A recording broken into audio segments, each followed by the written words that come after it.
Welcome to TV 45 news. Jammu కాశ్మీర్లో పర్యాటకులపై ఉగ్రవాదులు చేసిన దాడి ఖండిస్తూ కనిగిరిలోని సిపిఎం ఆధ్వర్యంలో శనివారం సాయంత్రం కొవ్వొత్తులతో నిరసన ర్యాలీ చేపట్టారు. ఈ సందర్భంగా సిపిఎం కనిగిరి పట్టణ కార్యదర్శి పిసి కేశవరావు మాట్లాడుతూ ఉగ్రవాద సంస్థలను దేశం నుంచి తరిమి కొట్టాలని కోరారు. ఉగ్రవాదుల దాడిలో మరణించిన వారికి నివాళులు అర్పిస్తూ కుటుంబ సభ్యులకు ప్రగాఢ సానుభూతిని తెలియజేశారు. కేంద్ర ప్రభుత్వం వైఫల్యం వల్లే ఇటువంటి సంఘటనలు చోటు చేసుకుంటున్నాయని విమర్శించారు. టూరిస్టులపై ఉగ్రవాదులు దాడి చేయడం సరికాదని అన్నారు. శాంతియుత వాతావరణం నెలకొల్పేలా చర్యలు చేపట్టాలని కోరారు. కార్యక్రమంలో సిపిఎం కార్యదర్శి తదితరులు పాల్గొన్నారు. నశించాలి ఉగ్రవాదం,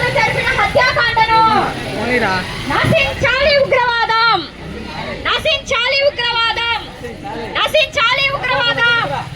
వర్ధిల్లాలి ప్రపంచ శాంతి, వర్ధిల్లాలి ప్రపంచ శాంతి, వర్ధిల్లాలి ప్రపంచ శాంతి, వర్ధిల్లాలి ప్రపంచ శాంతి, వర్ధిల్లాలి ప్రపంచ శాంతి. నశించాలి ఉగ్రవాదం, నశించాలి. జవాను 44 మందిని చంపేసినటువంటి దుర్మార్గ పరిస్థితి.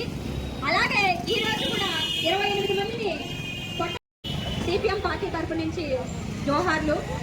అలాగే ఆ కుటుంబం కూడా ఎంతో దుఃఖంతో ఉంది. ఆ కుటుంబానికి కూడా మేము సానుభూతి తెలుపుతున్నాము. నశించాలి ఉగ్రవాదం, నశించాలి ఉగ్రవాదం, వర్ధిల్లాలి ప్రపంచ శాంతి. పోతుంది కానీ మన భారతదేశంలో ఒక్కొక్క ప్రాణానికి విలువ ఎలా ఉందంటే ఆ ప్రాణం ఒక్కొక్క రక్తం పట్టుతోటి తడి. వర్ధిల్లాలి ప్రపంచ శాంతి, వర్ధిల్లాలి ప్రపంచ శాంతి,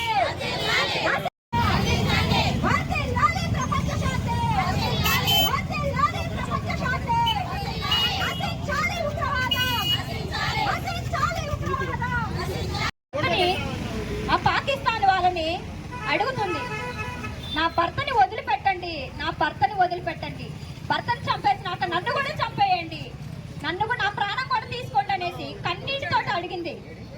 అలాగే చంటి బిడ్డ పక్కన పెట్టుకుంటే నా బిడ్డను వదిలిపెట్టండి, నా భర్తను వదిలిపెట్టండి అని రిక్వెస్ట్ చేశారు. అలాగే నవవధువులు ఉన్నారు, 6 రోజుల క్రితమే వెళ్ళారు. ఈ మధ్య కాలంలో పెళ్ళయింది, వాళ్ళు వెళ్ళారు. కానీ వాళ్ళు తిరిగి వస్తారనే ఆ విధానంలో వెళ్ళారు, కానీ తిరిగి రాని లోకాలకు తీసుకెళ్లిపోయారు. మరి ఇలాగే ఈ ప్రపంచంలో భారతదేశంలో ఉన్నట్టు పొట్టను పెట్టుకుంటున్నటువంటి పాకిస్తాన్కి ఎదురుగా ఢీకొనే సత్తా మన అధికార పార్టీకి ఉండాలి.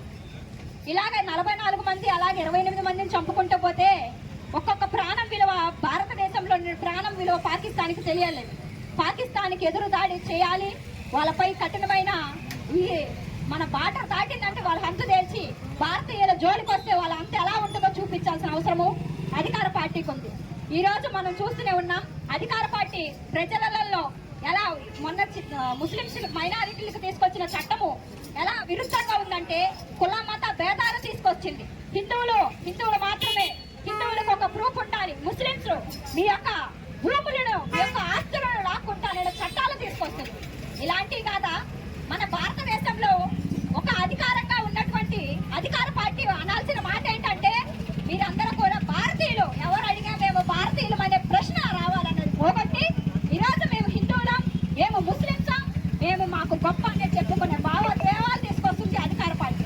మేము అలా కోరుకోవట్లేదు. సిపిఎంగా భారతీయులందరం కూడా ఒకటే. మేము ఎవరినైనా పాకిస్తాన్ వాళ్ళు వస్తే వదిలిపెట్టమన్న తీర్పు మనం తీసుకురావాలనిసింది. చనిపోయిన మన భారతీయులకి నేను సిపిఎం పార్టీ తరఫున జోహార్లు తెలుపుకుంటూ ఈ యొక్క అవకాశం ఇచ్చిన మీ అందరికీ కూడా ధన్యవాదాలు. ఇప్పుడు గత మంగళవారం రోజు కాశ్మీర్లో అందమైనటువంటి ప్రాంతము, ఆ ప్రాంతంలో ఉగ్రవాదులు జరిపినటువంటి కాల్పులకు 28 మంది చనిపోవడం జరిగింది. అలాగనే అంతకుముందు పుల్వామా దాడిలో దగ్గర 40 మంది చనిపోయారు. దాని తర్వాత ఒక పెద్ద దాడి, ప్రజల మీద దాడి చేయడం అనేటువంటిది ఇది రెండవది. ఇక్కడ మనం గమనించాల్సిన విషయం మిత్రులారా, ఈరోజు కాశ్మీర్కు అంటే ఇప్పుడు జరిగినటువంటి ప్రాంతాన్ని 2వ స్విట్జర్లాండ్ అంటారు. ఆ ప్రాంతంలో బ్రహ్మాండమైనటువంటి వాతావరణం. అలాగే ఇప్పుడు మనకు మధ్యాహ్నం సమయంలో 40-42 డిగ్రీల వాతావరణం ఉంటుంది ఇక్కడ. కానీ అదే మధ్యాహ్నం సమయంలో కేవలం 10 డిగ్రీలు మాత్రమే ఉంటుంది. అంటే చలి ప్రాంతం, బ్రహ్మాండమైనటువంటి వాతావరణం, పక్షులు, అలాగనే వచ్చేటువంటి వాళ్ళకు బ్రహ్మాండమైనటువంటి ప్రాంతంగా ఆ రకంగా పర్యాటకులందరికీ కూడా విహరించే విధంగా ఉండేటువంటి ప్రాంతం. ఈ ప్రాంతాన్ని ఉగ్రవాదులు ఎంచుకొని కాల్పులు జరిపి చంపేయడం జరిగింది. మిత్రులారు, ఇక్కడ మనం గమనించాల్సిన విషయం, 2019 తర్వాత కాశ్మీరులో స్వయం ప్రతిపత్తికైనటువంటి 370 అధికరణ ఉంది. దీన్ని బీజేపీ ప్రభుత్వం రద్దు చేసిన తర్వాత ప్రధానంగా ఆ ప్రాంతంలో ఉగ్రవాదం అనేది ఇది పిఎస్ఎఫ్ అనేటువంటి ఒక ఉగ్రవాద సంస్థ ఏర్పడి ప్రధానంగా ఏర్పడటానికి కారణం ఈరోజు అక్కడ ప్రత్యేకమైనటువంటి స్వయం ప్రతిపత్తి ఏదైతే ఉందో, కాశ్మీర్కు 370 అధికారం ద్వారా కొన్ని పనులు చేస్తా ఉన్నారు.